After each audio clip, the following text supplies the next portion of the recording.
It was supposed to tackle tuberculosis in cattle by killing badgers humanely and in sufficient numbers to make the cull effective. On Monday, this programme revealed the number of badgers killed in last year's pilot culls fell very far short of the target.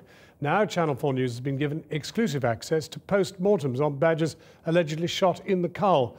Critics say their evidence raises questions about the humanity or the humaneness of the policy. Our science editor Tom Clark reports from Somerset and a warning there are images from the outset which some viewers may find upsetting. These may be the only images we will ever see of the badgers targeted by the government's culling policy. These pictures are from post-mortem reports released exclusively to Channel 4 News of 2 badgers allegedly shot by marksmen in the Somerset cull. Though they may be distressing to some viewers, they are important. By the government's own definition, the success of the cull hinges on whether shooting of badgers by marksmen is humane and effective.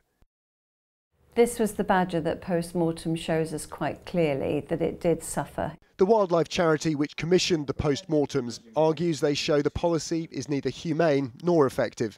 It was shot directly into the spine between the shoulders, and it meant that therefore it did have a period of time where it could run before it dropped.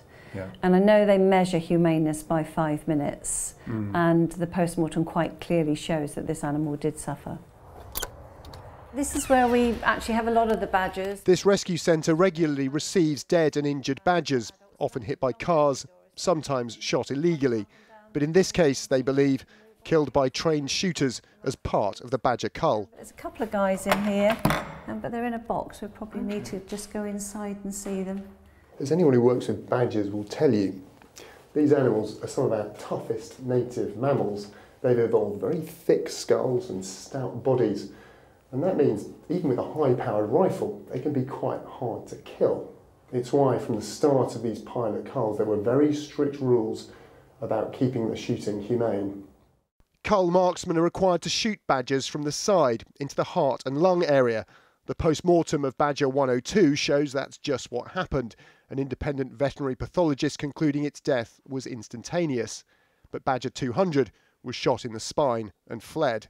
A small sample, but evidence, according to some experts, that shooting won't work. If you can't trust people that are professionals, how can you possibly pass this on to farmers who are going to be either doing this late at night after a full day's work or inviting other people to come and do it? And I have to repeat that I used to be a dairy farmer, and if I thought that killing badgers would stop this disease in the countryside, I honestly would back it. As we found in the cull areas last year, shooting happens in the dark over a huge area. Today, DEFRA told Channel 4 News it had no information on Badger 200 and therefore wouldn't comment, but that Badger 102 was found in an area where shooting wasn't happening. But according to the man who retrieved the body, officials went to unusual lengths to get the badger back, including a visit from a police superintendent. He said that the likelihood would be that I'd be charged and arrested if I didn't release the badger. And I said, well, you tell me what you're going to charge me with and I'll make a decision. And they didn't come back. I mean, they talked about all sorts of nefarious acts like the animal byproducts regulations and government samples and goodness knows what else. And fortunately, I know a little bit about the law and I knew that they didn't really have anything to pin on me. If badgers are suffering in the cull, that must be viewed in context of the suffering TB causes cattle. Just ask Somerset farmer James Small. His closed herd has been infected twice in the last 4 years.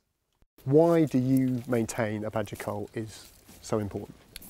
TB is prevalent in the wildlife and in cattle. We've got measures in place to try to control the spread of that disease in the cattle, but they're constantly being reinfected by coming into contact with potential sources in the wildlife, which is why we need to address it in the wildlife. At the moment, we're simply not.